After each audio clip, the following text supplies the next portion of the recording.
Salam damai sejahtera saudara-saudaraku yang terkasih, pencinta firman Tuhan. Berjumpa kembali dengan Bible Learning with Father Joseph. Bagaimana kabar Anda hari ini? Saya harap Anda semua sudah siap dengan kitab suci di tangan Anda masing-masing. Saudaraku, di awal video ini saya mau mengucapkan banyak terima kasih kepada Anda yang sudah berpartisipasi, subscribe, menonton, komen video Bible Learning ini. Penghasilan saya dari YouTube selama bulan Maret 2020 sudah dibelanjakan alat-alat kesehatan, APD, untuk membantu rumah sakit. Salah satunya adalah di rumah sakit di Larantuka. Kemarin sore bantuan itu sudah diterima oleh pihak yang membutuhkan.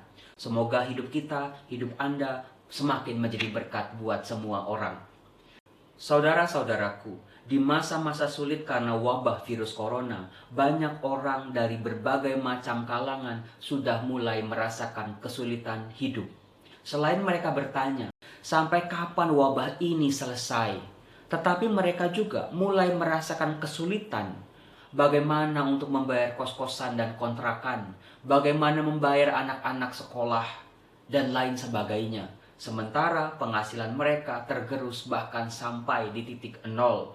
Sementara orang-orang dari kalangan menengah dan juga kalangan atas juga mengalami kesulitan yang sama, di mana usaha-usaha mereka yang selama ini mereka andalkan sudah mulai macet tidak seperti biasanya. Maka dari itu, kita bisa dengan mudah membedakan dua jenis orang saat ini. Dilihat dari cara mereka berpikir, cara mereka melihat, cara mereka berkata-kata, cara mereka merasa, dan cara mereka menjalani hidup. Dua jenis orang ini adalah kelompok yang pertama yang mampu dan berusaha melihat hal-hal yang positif dalam hidup mereka meskipun aneka macam kesulitan sudah mendera mereka.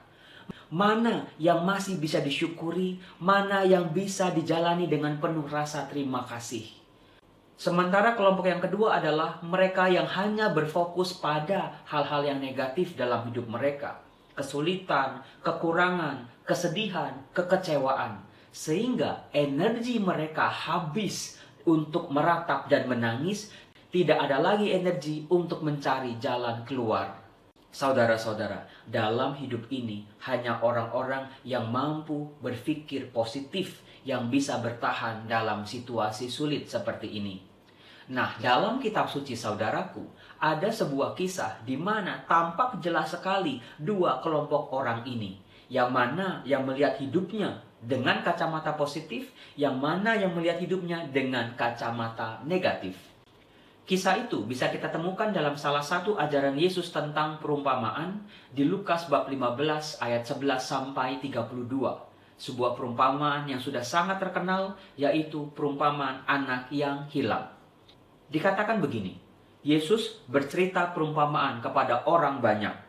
Ada seorang yang mempunyai dua anak laki-laki. Saudaraku, perhatikan Yesus ketika mengajar. Yesus tidak memulai dengan kisah anak yang kurang ajar. Yesus tidak memulai kisah dengan kesulitan hidup. Tetapi Yesus memulai pengajarannya dengan sesuatu yang positif. Di mana seseorang mempunyai dua orang anak laki-laki. Berfokus pada hal-hal positif yang dimiliki oleh orang tersebut. Saudaraku, perhatikan baik-baik bagaimana sikap si ayah dengan sikap anak-anaknya. Yang pertama maupun yang kedua. Si ayah ini meskipun dikecewakan berkali-kali oleh anaknya, tetapi dia tidak berfokus pada hal itu. Ketika anaknya yang bungsu meminta warisan lebih cepat daripada sebelumnya, dia masih mampu berpikir positif. Dia berikan itu kepada anaknya. Meskipun si bungsu ini menjual seluruh harta miliknya, si ayah ini tetap tidak kecewa.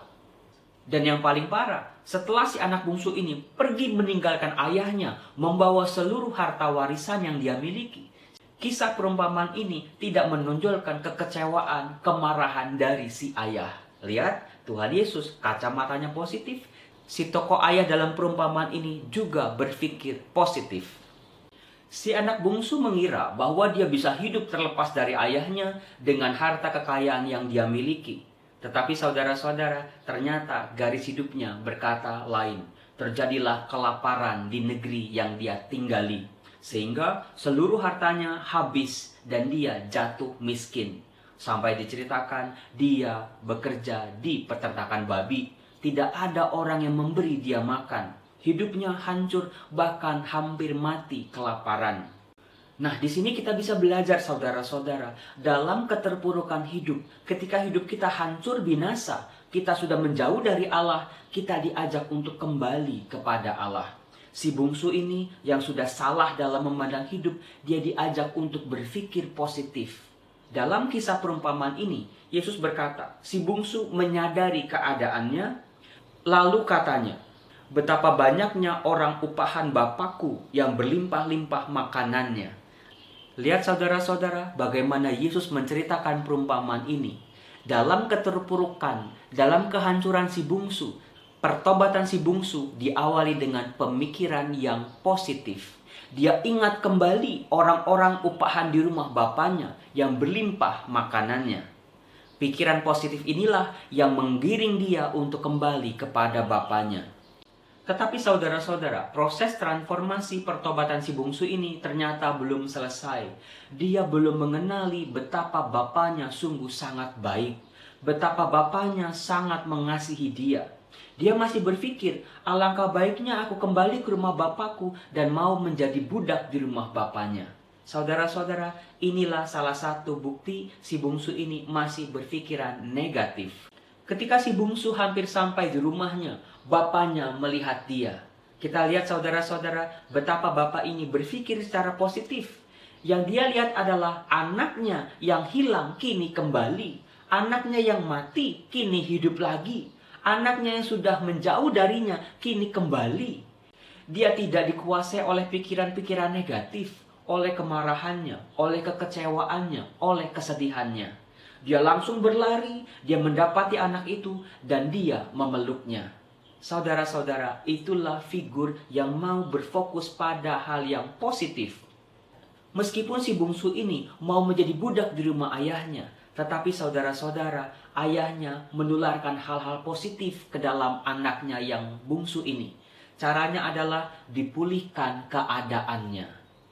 Saudara-saudara, itulah gambaran Allah yang memulihkan keadaan manusia yang terpuruk. Allah tidak berfokus pada dosa dan kesalahan manusia saja, meskipun itu pasti mengecewakan Allah. Tetapi Allah penuh dengan energi positif. Tinggal tergantung pada kita saudara-saudara. Apakah kita mau menyerap energi positif dari Allah yang memulihkan hidup kita? Ternyata saudara, anak yang sulung juga berpikir secara negatif. Ketika dia melihat adiknya pulang, hidupnya dikuasai oleh energi negatif. Oleh kemarahannya, oleh iri hatinya, oleh kejengkelan dan kekecewaan kepada adiknya ini. Sehingga dia tidak mau masuk. Dia marah sama ayahnya dan dia protes kepada ayahnya. Tetapi saudara-saudara, tokoh ayah ini lagi-lagi tidak mau dikuasai oleh energi negatif dari anaknya yang sulung ini. Malahan sebaliknya, si ayah mencoba menularkan energi positif kepada anak yang sulung ini. Dia katakan, "Anakku, engkau selalu bersama-sama dengan aku, dan segala kepunyaanku adalah kepunyaanmu. Kita patut bersukacita dan bergembira karena adikmu telah mati dan menjadi hidup kembali. Ia telah hilang dan didapat kembali." Saudara-saudara, itu adalah sebuah ajakan yang sungguh luar biasa untuk hidup kita.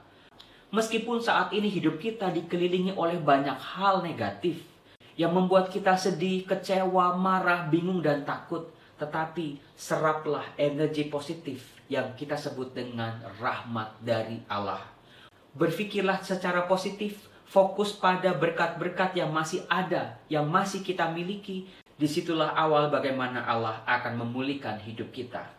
Salam damai sejahtera saudara-saudaraku yang terkasih. Semoga wabah virus corona ini segera berakhir, sehingga sukacita lahir kembali secara baru di hidup kita masing-masing. Salam